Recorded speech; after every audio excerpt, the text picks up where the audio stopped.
When the COVID-19 pandemic lockdowns began around the world, many people realized that there were regular things that they did all the time that they now missed greatly. Going to the theater, going to the ballpark, or even something as simple as commuting to work. Many people recognized a hole in their own lives when they weren't able to gather together for church, whether that be for worship or for study or for connecting with others. In many parts of the world, the lockdowns are easing, or they are a thing of the past, at least for now. So what would a post-pandemic church look like? Would it go back to the way things were in 2019 and before? We talked to a leading expert for a bit of a preview of what it will mean. If I had my option, I want to worship in person. That's my preference. I love it. It's not the same as virtual. However, we cannot underestimate the Holy Spirit's work in the virtual atmosphere as well. And so that's why one can't divorce itself from the other.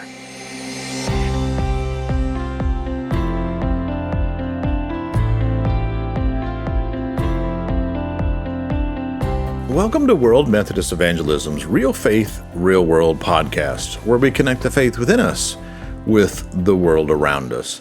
Celebrating our 50th anniversary, World Methodist Evangelism desires for Christ followers within the global Wesleyan family to become agents of transformation by sharing the gospel through the power of the Holy Spirit. This is accomplished through training, gathering, and resourcing, and our mission to equip and encourage Christ followers around the world to share their faith in the context of today's realities. You can learn more on our website at worldmethodist.org. I'm your host, Rob Haynes. Thank you for joining us for this rich discussion today. We're talking with Rosario Picardo. Roz is the Dean of the Chapel at United Theological Seminary in Dayton, Ohio.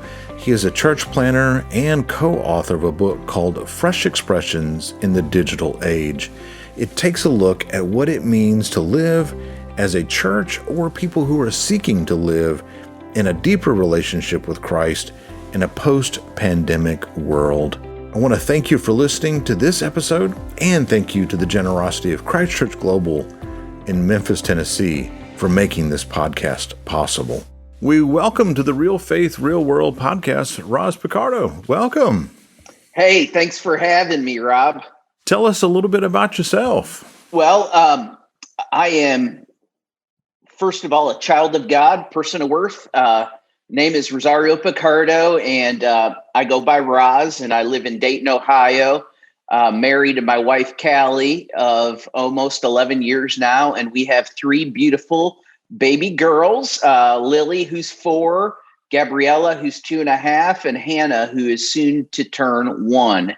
So that's kind of my personal life. And then the whole other sphere is crazy because I have 1 foot in academia and then 1 foot in the local church. I'm a church planter. And so I've either planted or restarted now 5 congregations in my ministry. And so I lead a new church with Wayne Botkin. It's called Mosaic Church. It's a multi-ethnic church. And our vision is simple. We exist to become a dynamic mosaic of Jesus followers. And so we have a number of nations and languages represented there. And we're about to move into 2 campuses because we have adopted a dying United Methodist Church that's about 80 years old, and we're going to be restarting that in the fall. So that's kind of the church planting pastoral side. And then at United, I am Dean of the Chapel, but I'm moving into a new role called Director of Strategic Partnerships. Oh, wow. As we received a Lilly grant, and we're starting something called Houses of Study, which focus on different niche groups. So we have Pan-Wesleyans and Anglicans and African-American denominations forming these little cohort groups at the seminary. And so I'm kind of in that role, director of our leadership program, and then affiliate faculty. So then I do some writing and speaking and all that fun stuff. Well, thank you for taking the time with all of your busy schedule. Really appreciate you being on the show today. Well, thanks for having me. I've asked you here because you and Michael Beck have written a book recently called Fresh Expressions in the Digital Age, and we want to talk some more about that and why you wrote it. So first of all, just give us a brief introduction. Yeah. So this book was, of course, birthed because of the current pandemic in our world, and we actually wrote it in 2 months. Wow. And it was short notice. Abby didn't want to get it out, and so we released it in January. And we were in such a rush that right now it's available on Kindle, and then it'll go to hard copy. But really, the premise is, how do we create this kind of fourth space now that the world has shifted? Because our first space, of course, has been our homes, the places that we're at the most. Second is work. Third is our leisure places. Well, all of those places got shrunk down into one place, our home, where everybody has been virtual, whether it's work, school, social gatherings, whatever it may be. And the same thing is true about a worshiping community as well. And so what we've decided to do in this book is look and highlight different stories of what churches around the country are doing with all shapes and sizes, not just looking at that 1 hour on Sunday morning, but also what you do Monday through Saturday as well, and developing those on-ramps. And so it's really thinking of this as a hybrid approach, and everything that we're learning now in this COVID world can't simply just fade away once the pandemic gets under control. But some of the things that churches are learning can continue on in the future to reach more people for Jesus. Wow. So I think that's a really helpful look at how and why to write the book. But could you help us unpack some terms there first? What is a fresh expression? What do you mean when you say that? Yeah, a fresh expression, this movement came out of England, and it was simply used to bring renewal to the church. As the Church of England has been in radical decline, and now we see the church in America as well. Fresh Expressions gathers folks that have common interest and gathers them together and shares the Jesus story. So it could be, different things like going into a dog park or workout studio or painting or something like that, those niche interests, but then capitalizing them and leverage them for the gospel. And so you introduce faith elements when you're kind of gathered with these folks that have these special interests. And so how does that translate into the virtual world? And that's what we're kind of taking a look at in this book. Since everything had to shift, or we had to pivot, as we use that term often now, into how does this translate online? If you're doing Bibles and burritos at the local Mexican restaurant, well, what do you do when you can't go to the restaurant anymore? And so we kind of examine those principles and how to gather people in these virtual spaces. And then knowing that some are digital immigrants, some are natives where they grew up with the internet. That's all they've known, but others may be digital immigrants where they didn't grow up with it and then had to migrate over, a number of years ago. Right. So many wonderful things to unpack there. I think it's important for us to recognize that geography used to define how we formed community. We all went to the same grocery store because of the proximity in which we lived to that store or something like that. But now it's not unusual for us to pass 3 or 4 or 5 grocery stores to go to the one that we prefer for whatever reason. Similarly, how we make our relationships is not necessarily with those that are in close proximity to our home that live next door or across the street, but those that do the things that we like to do, like you said, painting or have dogs, or whatever it may be. And so what I hear you saying is that translates into the spiritual realms and conversations of faith as well. Absolutely.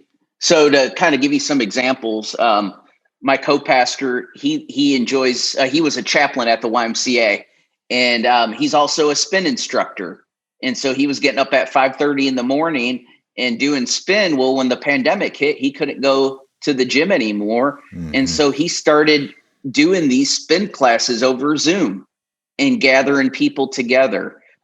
We've seen that with, special interest, like book studies and book clubs and things like that.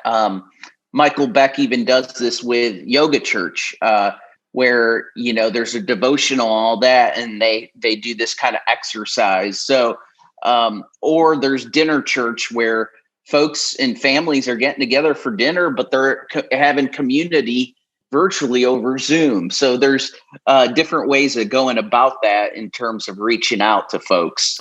So this is different than, say, a church who is worshiping in person in February of 2020, and then all of a sudden everything changes in March, and then we see the lockdowns happen across the United States, many parts of the world.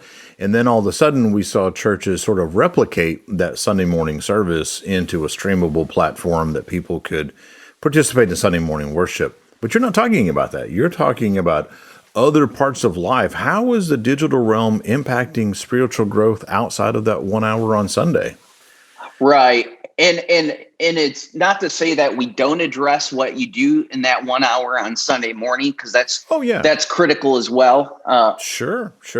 Because it's nothing new for churches to stream their services even pre-pandemic. Right. But the focus was always the people in the room. Mm-hmm. That was always the focus, and the person that was viewing was almost looking over someone else's shoulder as they were worshiping. And so how do you prioritize? It's a both. It's a both and. So it's not just the person in the room, but it's the person viewing at home. And so how do you leverage resources and staff time and unpaid servant time to be able to minister to the people that might not be able to get inside the four walls of a church building?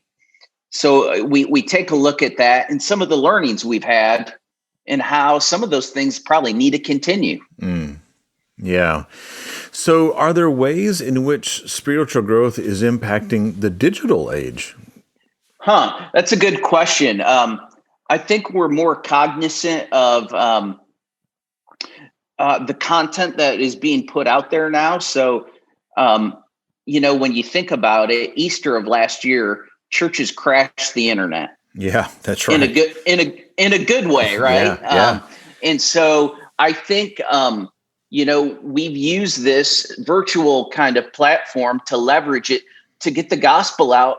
I mean, the gospel is being preached and shared in unprecedented ways, and just the sheer volume of what is going out. And so I see this making it accessible to all different types of people that otherwise wouldn't be going into a church building. So I think that has really impacted the virtual world, that the church has had a voice and is increasing their voice as well. So that's been powerful. Yeah. I want to talk about that in just a minute, too, when you talk about the digital world and maybe some ways that the church has not entered that.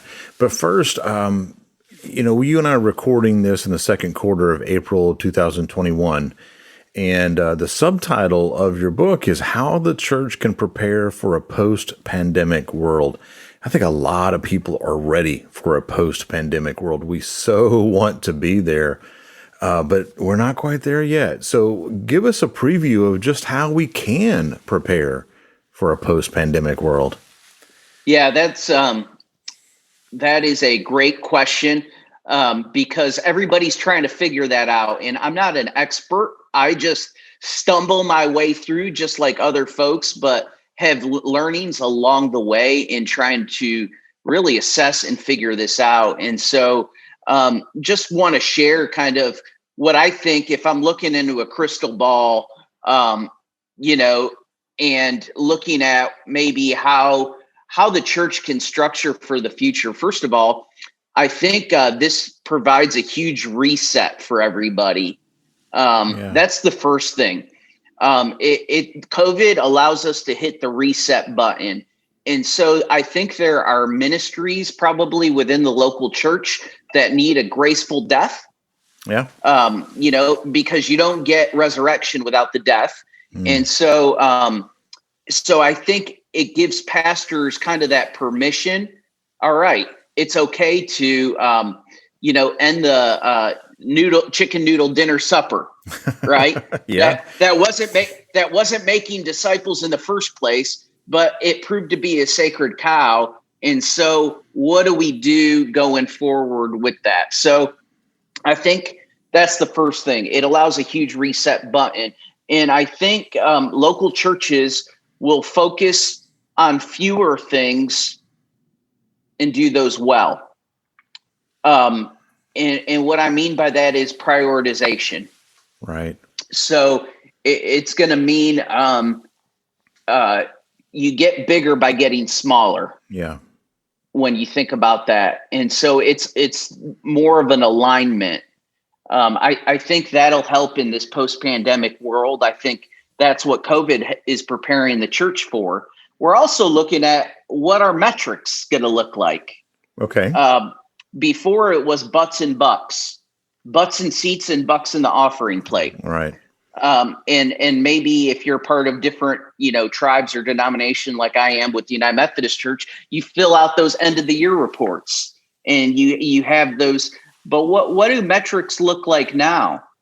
And so I think the golden calf of metrics has fallen in a sense, and we can really start to align. How are we making disciples? What kind of impact? How many meals are we serving to those that are disenfranchised, or how are we reaching our neighbors? So we start to rethink metrics in that way, but also it's prioritizing. We've been able to multiply overnight. So, think about it this way. Churches have become multi-campus or multi-site because not only do you have your in-person gathering, but thinking of online as a whole separate strategy to reach new people. And so it's going to take shifting dollars and shifting time as kind of what I've suggested in the writing. In that also worship, when we think about worship, it's not going to be just that 1 hour on a Sunday morning, but I think there'll be smaller gatherings, but taking place multiple times, multiple opportunities, whether that's in person or online. That's kind of what COVID has taught us with the informality of, hey, I'm preaching out of my living room today. It's kind of created that relaxed atmosphere. Yeah. So I'm reminded of a quote that's attributed to Winston Churchill, never let a good crisis go to waste. And it doesn't have to be manipulative. It's just that these are opportunities that we may not get again for quite a while. And so we need to take advantage and let's use the situation to examine everything we're doing. Mm-hmm. Absolutely. Absolutely. In one part of your book, I wonder if this ties into what you're saying. This is what I'm reading a statement here. We have learned that the future of the church is not fresh expressions.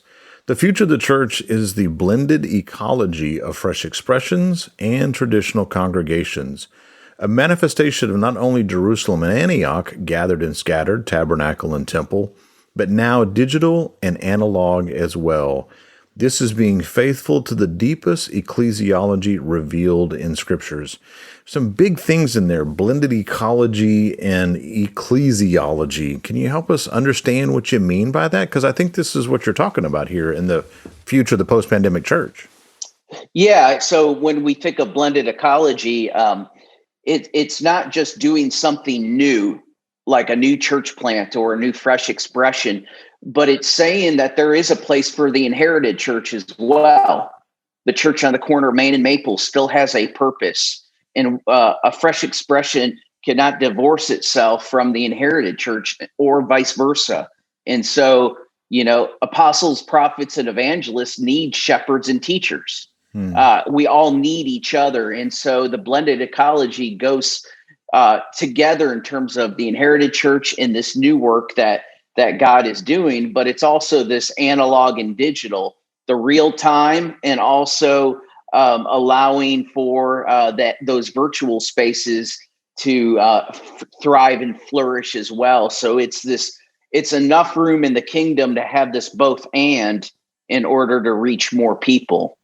So what would you say to someone who's listening, or maybe has someone that they know who is really adamant that all we have to do is get back to church, meaning face-to-face worship again, and we don't have to worry about this online stuff, because that means, and I think in a lot of ways the pandemic's over, and, church is as it was in February of 2019. Well, how would you respond to that notion of we just got to get back to church? Well, people are just getting back to church now. And what are we seeing? We're seeing, that's category one. Those were the folks that were beating down the doors. Let's go back. Category two is the folks that, hey, we're going to wait until full vaccine distribution and the mandate for mask is done. And then that third segment, to be honest, are never coming back. Or they'll come back very sporadically and they'll be online. Yeah. And so, the digital space has transcended our understanding of worship. That worship is worship. But there is something special about the in-person. Now, truth be told, me personally, if I had my option, I want to worship in person. Yeah. That's my preference. I love it. It's not the same as virtual. However, we cannot underestimate the Holy Spirit's work in the virtual atmosphere as well. And so that's why one can't divorce itself from the other. Because yes, we have opened up. Guess what? Churches are still struggling. About a majority of churches are either ranging from 25% to 50% return rate of what their post-pandemic or pre-pandemic worship attendance was. Right. So you have fewer people trying to support and sustain that same level of what you were doing beforehand. So that seems like it's important that we re-engage in evangelism and mission in a new way. What opportunities do you see for evangelism and mission in a post-pandemic world? Right. One of the terms that I've coined is going old school in a new school world. All right. So how do you show random acts of love and care for different folks?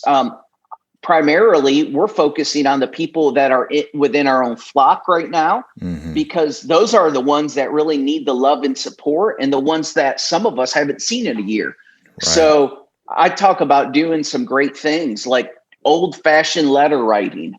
Okay. Or letter writing campaigns. Guess what? It doesn't cost anything besides stamps and things like that. But our generation and younger are not used to getting a handwritten letter in the mail. Yeah. And so building teams to do that. Others is making phone calls. And making phone calls, you may ask, hey, how are you doing? How can we pray for you? Are you able to access the services? So that kind of thing. Care packages, random acts of kindness within your congregation, then outside of it. And so I think it's a time for those that have the shepherding gift to really thrive. Right. And creating those teams and that level of care to be able to reach not just the people within their church, but their neighbors and the folks within their community and area. Your local schools are going to need help during this time. There's different agencies. Food banks right now are hurting because of the needs being up. Food deserts as well. And so people want to respond to a cause. They want to help out.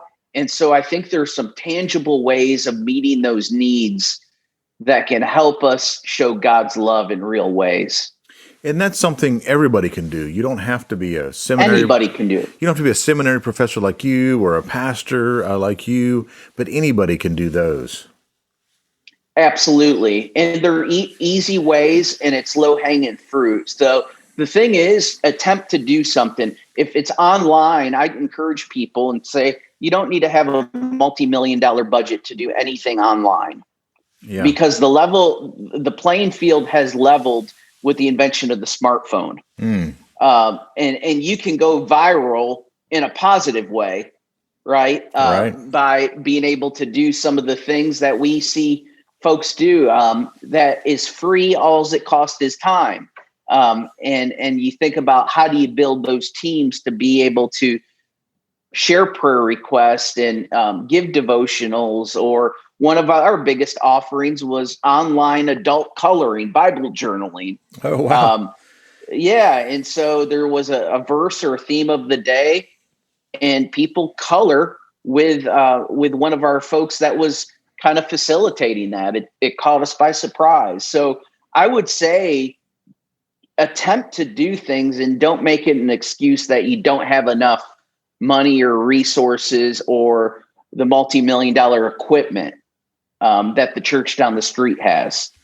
Yeah, because the power of the camera and all of those other accessories in your phone that are already built in are quite powerful today. Absolutely.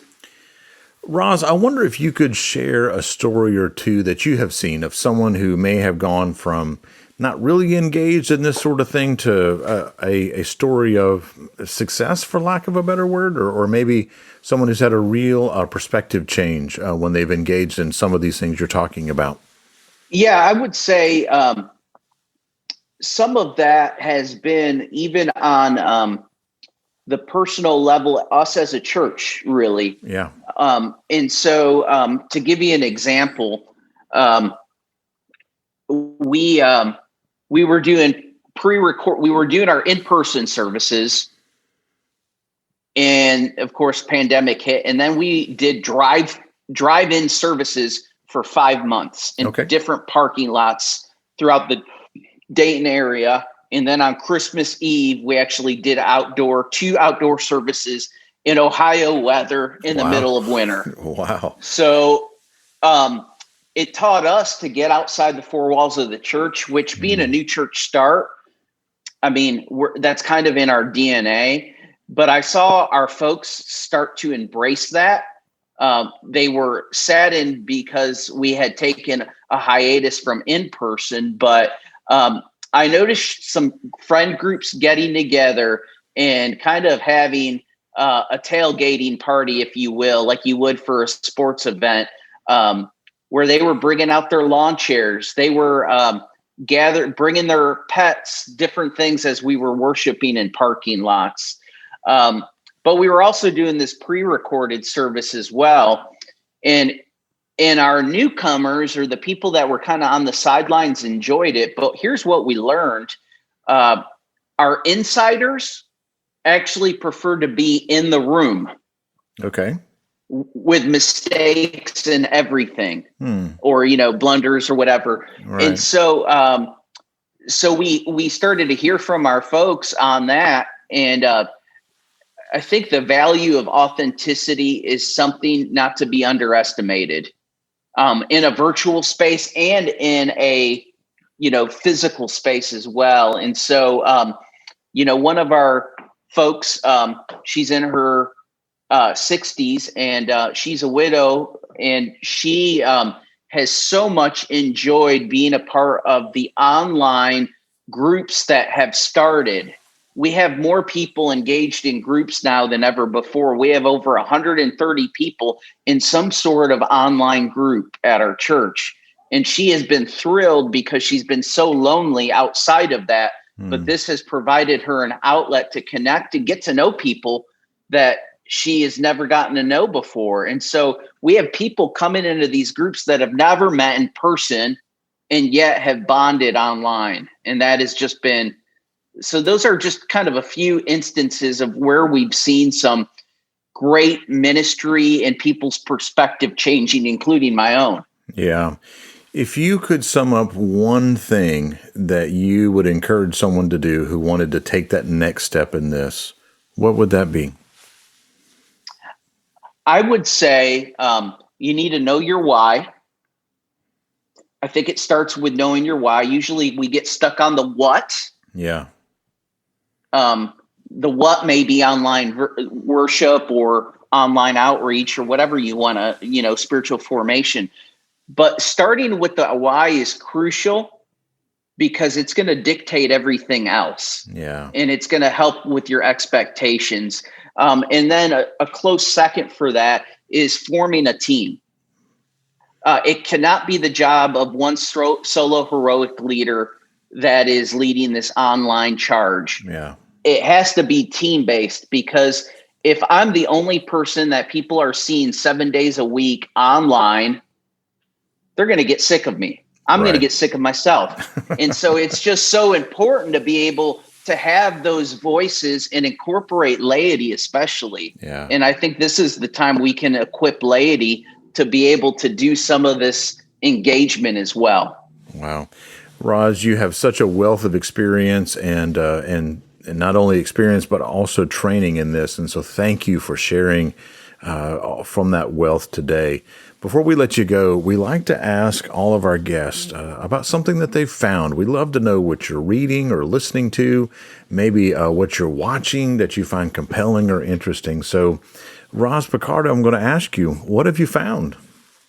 Well, right now I've besides I'm working on my MBA, and so thank you. I got 3 classes left. So besides reading business books and those kinds of things, I'm listening to a podcast called Typology, and it has to do with the Enneagram and spirituality. Wow. And so that's really been a helpful tool in analyzing my shortcomings and growth edges and kind of overcoming those and getting to know myself more as I kind of, embrace who God has created me to be, but how to function in healthy ways. Yeah.